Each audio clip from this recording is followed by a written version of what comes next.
안녕하세요. 오늘 날씨가 추웠습니다. 이 영상을 녹화하는 날이 올해 들어서 가장 춥다고 하는 날이네요. 1월 25일 밤입니다. 내일 아침에 유튜브에 업로드 하겠습니다. 네, 춥긴 춥더라고요. 집안에서도 제가 뭐 내복은 물론이고 이 겉옷에다가 속 안에 뭐 또 끼어 입었습니다. 그리고 보통 때 장갑도 낍니다. 한 제가 뭐 춥다는 것 몇 번 말씀드렸는데 한 15도 정도 돼요. 요즘 그 난방비가 많이 나온다고 전국적으로 야단이더라고요. 절약하는 수밖에 없는 것 같습니다. 예, 이렇게 찡크에 제 기도를 어떻게 드릴까요? 한 중간쯤 했습니다. 2권입니다. 138쪽부터 나오는 기도문입니다. 이 항목도 앞에 해설 없이 기도문이 나옵니다. 이렇게 찡크가 직접 쓴 기도문 같아요. 바로 앞에 다른 항목에서는 해설도 달고 또 다른 분의 기도문도 끌어오고 하는데 지난번과 이번에는 해설도 없고 다른 기도문을 끌어오지도 않습니다. 자, 오늘 기도문 제목이 마음에 들어요. 기도문 마음에 든다 하는 표현이 적합하진 않은데 어떤 깨우침을 주는 제목으로 들립니다. 의로운 사람도 늘 선하지는 않다. 거꾸로 하면 악한 사람도 늘 불의한 사람도 늘 악하지는 않다. 그렇게 봐야 되겠죠. 어떤 한 인간이 완전히 악하거나 완전히 선하지는 않습니다. 그런 말들이 좀 이상하게 들릴 수도 있습니다. 우리가 뉴스 보도에서 보면 정말 악랄하다고 말할 수밖에 없는 사람들이 있긴 있습니다. 그걸 모르죠. 사이코패스와 같은 거죠. 뭐 히틀러가 세계적으로 가장 이름난 악인의 대표자죠.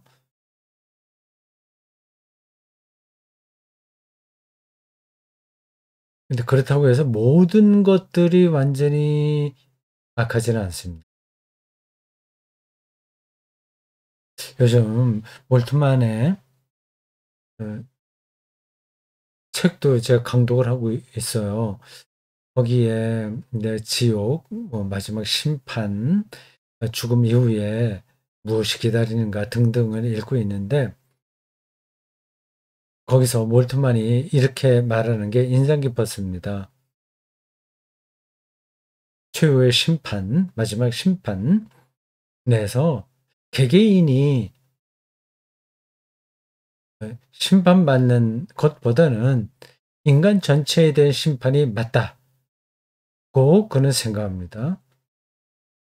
그런 말을 처음 들을 때는 이상하다. 우리가 마지막 심판은 한 사람, 이게 염소냐 양이냐 이렇게 판단되는 걸로 우리가 알고 있잖아요. 우리의 그 심판에 대한 표상이 그런 겁니다. 개별적인 심판으로 우리가 보통 알고 있어요. 근데 몰트만은 사회적 심판을 이야기합니다. 그 말이 처음엔 이상하게 들렸는데 오늘 이 기도문 제목과 연관시켜서 생각하니까 뭐 그 이전에도 제가 그걸 이해를 하긴 했습니다만 오늘 이 제목을 들으니까 이 제목, 이 설교, 이 기도 제목과 연관해서 더 선명해지는 것 같습니다. 어느 한 인간이 그 마지막 심판에 대한 그 비유 있잖아요. 그 그게 근데 어떤 한 인간을 몇 점을 한 개로 놓고 이건 구원받을 사람, 이건 저주받을 사람을 나눠야 되겠습니까? 80점까지는 되고 79점은 안 되나요? 아니면 저 사람에게 선한 게 한 40 정도 있다면 그 나머지 60은 정말 악하다고 한다면 아니면 더 낮춰서 와서 거의 80%는 악해. 근데 20%는 그래도 괜찮아. 라고 한다면 그런 사람은 영원하게 저주를 받아야 될까요?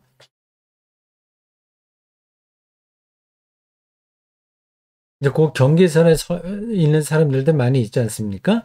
40점, 50점, 60점 그 어중간하게 걸쳐서 보통 사람들은 그렇게 삽니다. 그걸 어디 커트라인을 매길 수는 없는 거잖아요. 그 몰트만의 그 이야기는 그 강독을 여러분들 참고하시길 바라고요. 다시 이 기도문 제목으로 돌아오겠습니다. 의로운 사람도 늘 선하지는 않다. 네, 전곡을 찌르는 겁니다.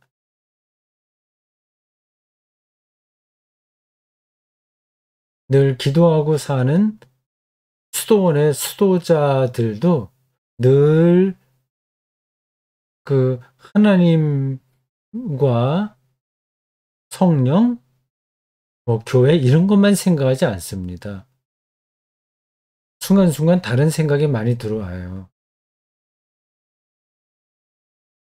자, 그런 걸 전제하고 오늘 기도문을 읽어보겠습니다. 의로운 사람도 늘 선하진 않다라는 제목의 기도문입니다. 그리스도 세상의 빛이여 선과 악을 구분하기는 언제나 어렵습니다.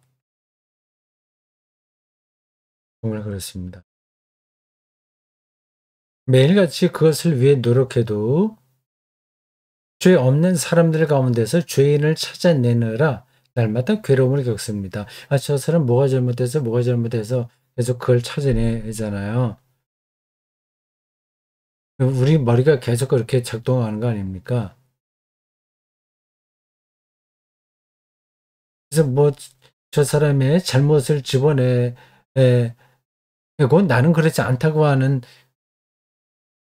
그런 생각으로 심리적인 만족을 찾을지도 모릅니다. 죄인으로 드러난 사람이라도 반드시 악하지는 않습니다. 의인도 늘 선하지는 않습니다. 네. 예, 한나 아렌트의 그 유명한 말, 악의 평범성과 연관되는 대목입니다.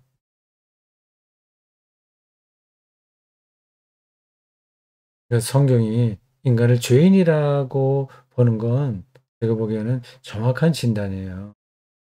현대인들은 그것을 좀 불편하게 생각할지 모르지만 그렇습니다. 우리 정치계에서, 정치 영역에서는 그게 더 많이 드러나죠. 뭐 경제도 마찬가지고. 그 진보 쪽에 있는 사람이라고 해서 늘 옳은 건 아니에요. 보수적인 사람이라고 해서 늘 부도덕한 것도 아닙니다.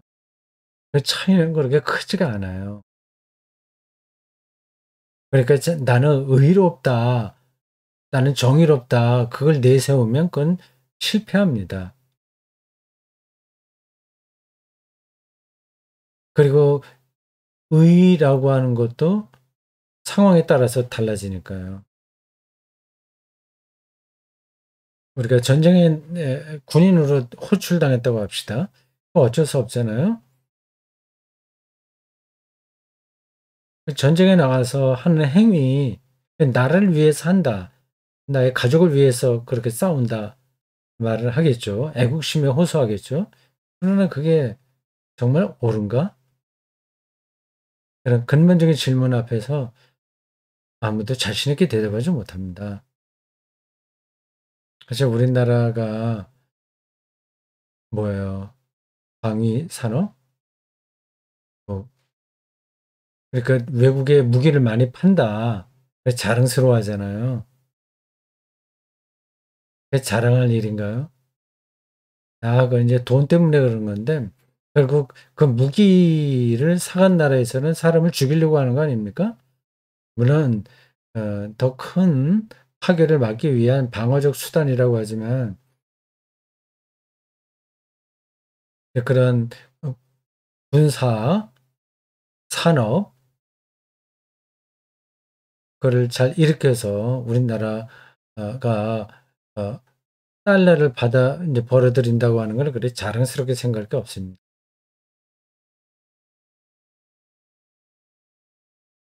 이것에 관계된 이야기는 정말 많죠. 할 얘기는 많은데 접어둡시다. 그 의인도 늘 선하지는 않다. 우리가 지금 옳다고 생각하는 것도 옳지 않을 수 있고 또 옳지 않다고 생각하는 것이 옳을 수도 있는 겁니다. 누가 주님의 뜻을 알겠습니까? 주님의 뜻과 저희의 뜻을 분별할 수 있게 그 누가 도와줄 수 있을까요?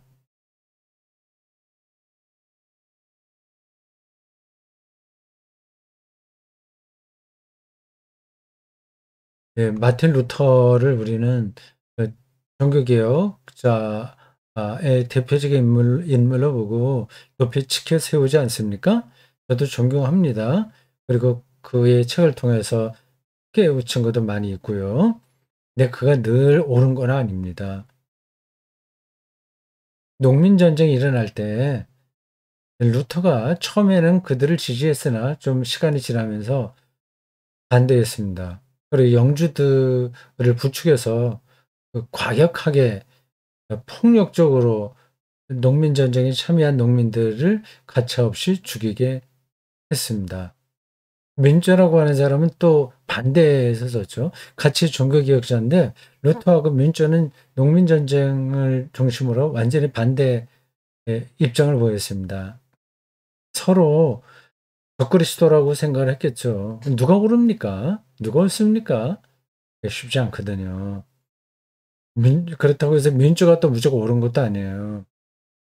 그 당시에 영주 중심으로 작동되던 그 세계 질서를 다 무시하고 뭐 어 어떤 묵시적 파루시아 혹은 유토피아를 세워 보려고 했던 그의 이상은 좋죠. 이상이 정말 바람직했던 것인가에 대해서는 그건 뭐 한두 마디로 예 판단하기 힘들어요.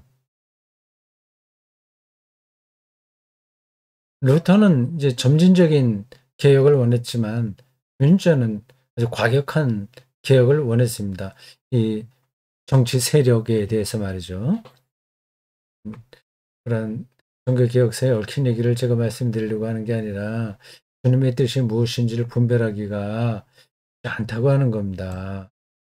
음 큰 틀에서도 그렇고 작은 영역에서도 그렇습니다. 우리 조상들이 거룩하게 여겼던 것들 가운데 그들이 주님의 뜻이라고 간주했던 것들 가운데 많은 것을 우리는 지나친 어 생각이라고 하면서 그다음 쪽 넘어가야 되겠네요. 받아들이지 않고 있습니다. 139 쪽입니다.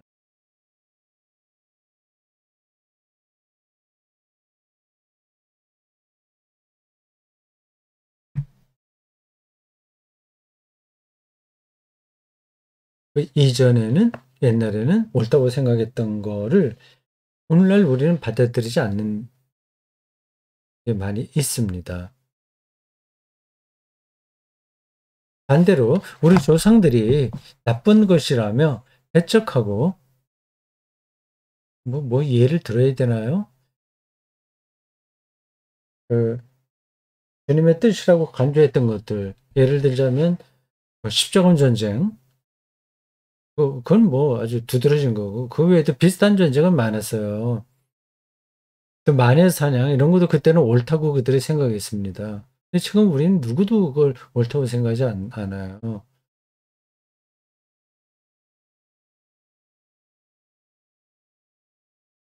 우리 조상들이 나쁜 것이라면 배척하고 외면했던 것들 가운데 몇몇은 오늘날 우리의 의무사항으로 여겨지고 있습니다. 그게 뭘까요? 구체적으로 딱 떠오르는 게 없는데 뭘까요? 조상들이 나쁜 것이라며 배척하고 외면했던 것들 가운데 몇몇은 오늘날 우리의 의무사항으로 여겨지고 있습니다. 전쟁이 일어났을 때 적군을 치료해 주는 일, 이런 것들은 이건 안 된다. 왜 그 적군을 도와주냐 생각에는 했지만 지금은 나이팅게일 정신인가 무슨 정신인가 해서 어, 의사들은 전쟁이 일어났을 때 아군, 적군 가릴 것 없이 다 치료해 줘야 됩니다. 그리스도요. 어느 쪽이 주님의 뜻입니까? 타종교에 대한 문제도 마찬가지죠. 많은 사람이 주님의 뜻대로 행하고자 합니다. 다 원하는 거예요. 그러면서도 어느 것이 주님의 뜻인지를 모른 채 자기 판단에 따라 헌신하고 있습니다. 어쩔 수가 없어요. 주님의 뜻에 따르기 위해 노력하는 우리에게도 실제 행실에서는 비신앙이 판친다고 하면 우리 죄를 어떻게 받아들여야 좋을까요? 그런 일들이 일어나잖아요. 저에게도 일어납니다. 주님의 뜻대로 산다고 하지만 그래서 어떤 판단을 내리는데 아닐 수도 있는 거거든요. 주님의 뜻이 아닐 수도 있는 거거든요.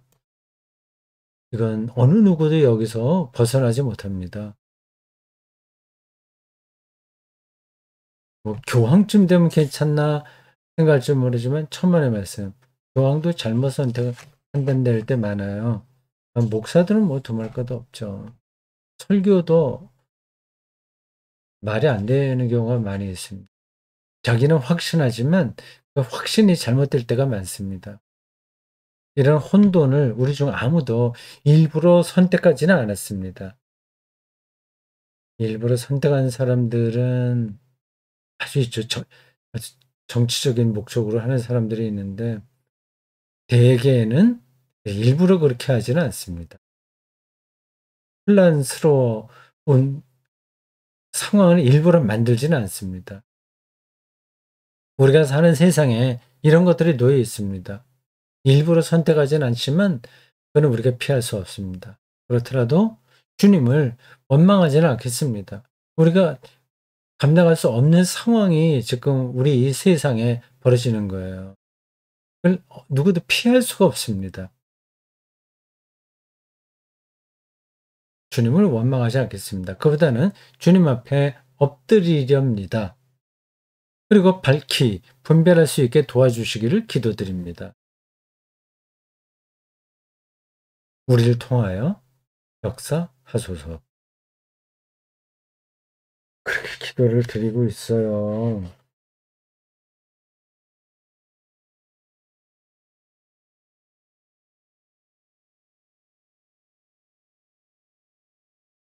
네. 우리를 통하여 역사하소서. 제가 지금 책을 잠깐 보고 있습니다.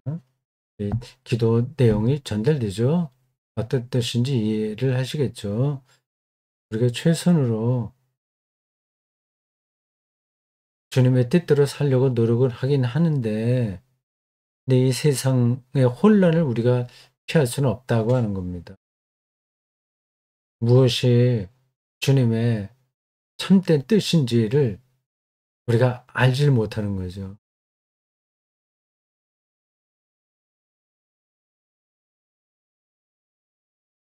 우리를 통하여 역사하소서. 어쨌든 우리가 판단을 해야 되잖아요. 선택도 해야 되고. 네. 그다음 여기 우리를 통하여 역사서서 됐죠? 140쪽으로 넘어가겠습니다.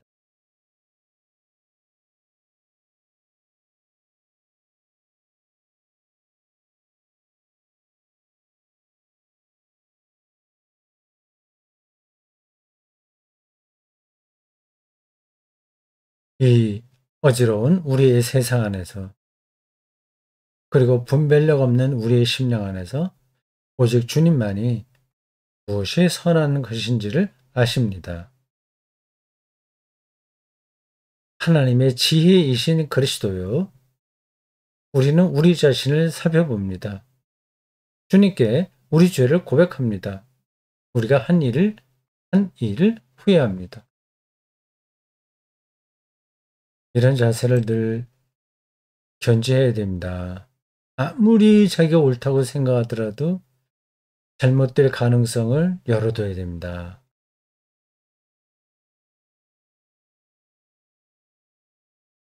주님, 용서해 주소서. 회개를 하였더라도 앞으로도 우리는 또 잘못을 범합니다. 우리 인식의 한계에서 어쩔 수가 없습니다. 회개했는데도 또 우리는 잘못을 범합니다. 우리에게 용기를 주신 분은 오직 우리 주인이신 주님 뿐입니다. 우리는 우리 자신이 보기에 더 나아지지 못했으며 다른 사람들이 느끼기에도 믿음직스럽지 못합니다. 인간의 한계입니다. 우리는 자유에 관해 말하면서도, 그 다음 쪽입니다. 자유에 관해 말하면서도 41조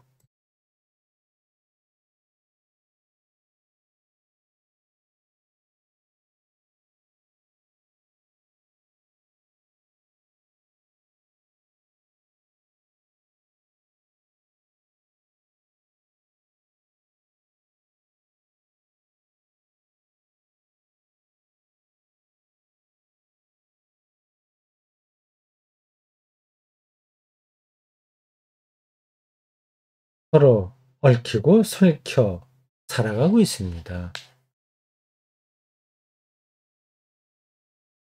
자유롭지 못한 거죠. 얽혀 있으니까. 다르게 살 방법이 없습니다. 얽히고 설킬 수밖에 없어요. 우리는 인간 자신의 도덕률을 또한 규칙으로 알고 살아갑니다.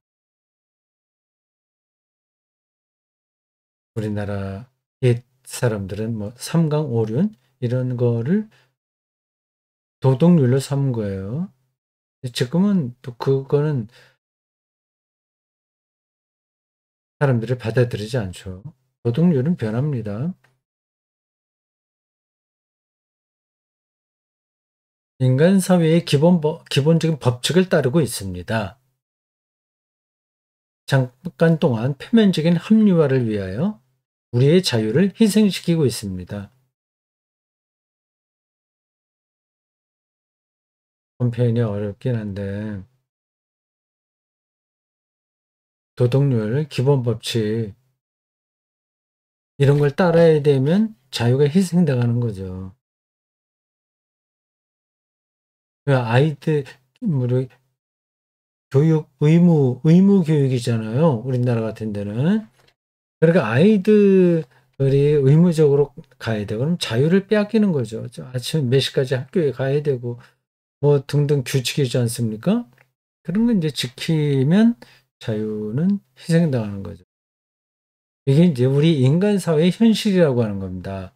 그걸 부정하려고 하는 게 아니라 어떤 규칙, 도덕률, 기본 법칙과 우리 자유가 충돌하고 있는 거죠.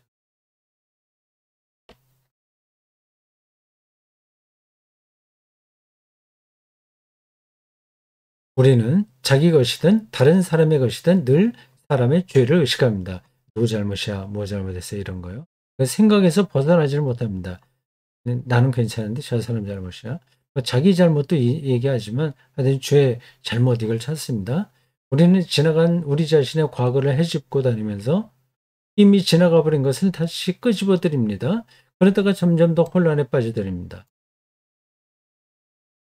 지나간 죄를 확인하면서 자기가 당했다는 생각도 하고 여러 가지 복잡한 상태로 떨어지죠. 혼란에 빠집니다. 그리스도여 우리는 이 죄의 짐을 구하지 않았습니다. 주님이 우리에게 그것을 지어 주셨습니다. 거기서 벗어날 수가 없어요. 회사가 잘 운영이 안 되면 누구 때문이야?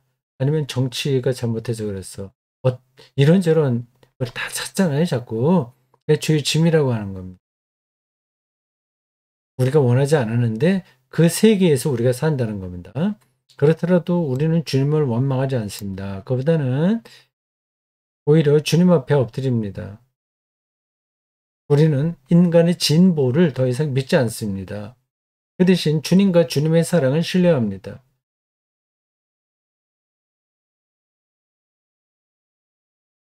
예, 진보 사관을 믿지 않는 거예요.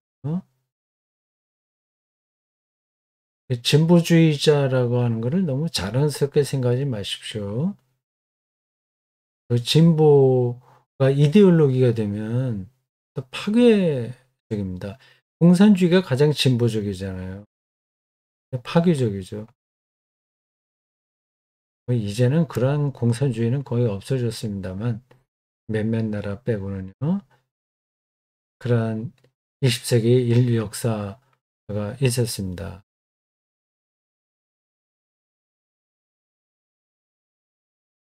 주님은 한쪽 넘겨야 되겠습니다.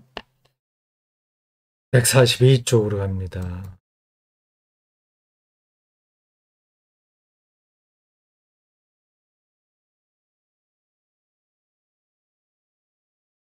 여러분에게 이렇게 이미지 파일로 글씨를 안 보여드리고 제가 이 책을 갖고 읽으면서 그냥 쭉쭉 나가도 될까요? 그래서 저렇게 이미지 파일로나마 기도문을 눈으로 보는 필요가 있죠.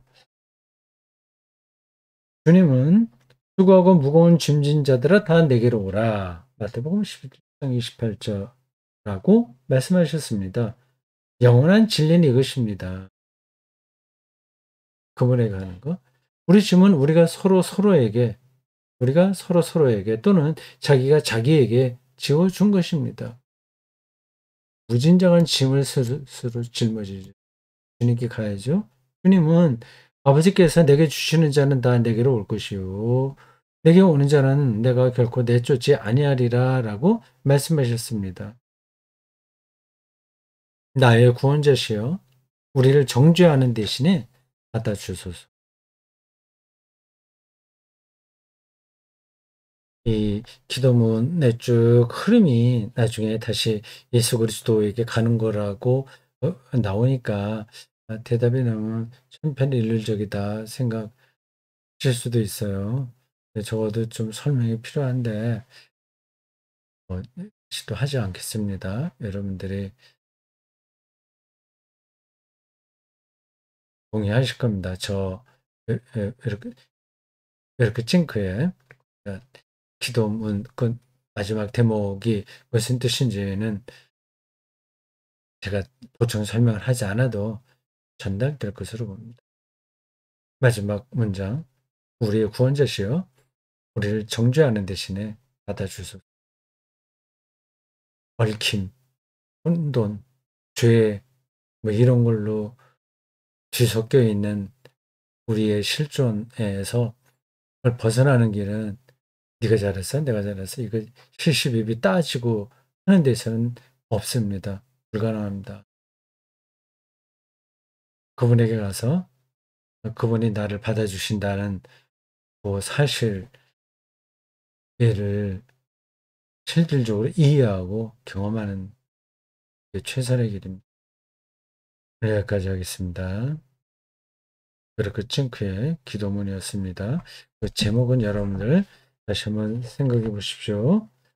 의로운 사람도 늘 선하지는 않다. 그건 외워두시는 게 좋습니다. 의로운 사람도 늘 선하지는 않다. 또 거꾸로 불의한 사람이라도 늘 악하지는 않다. 같이 외워주십시오.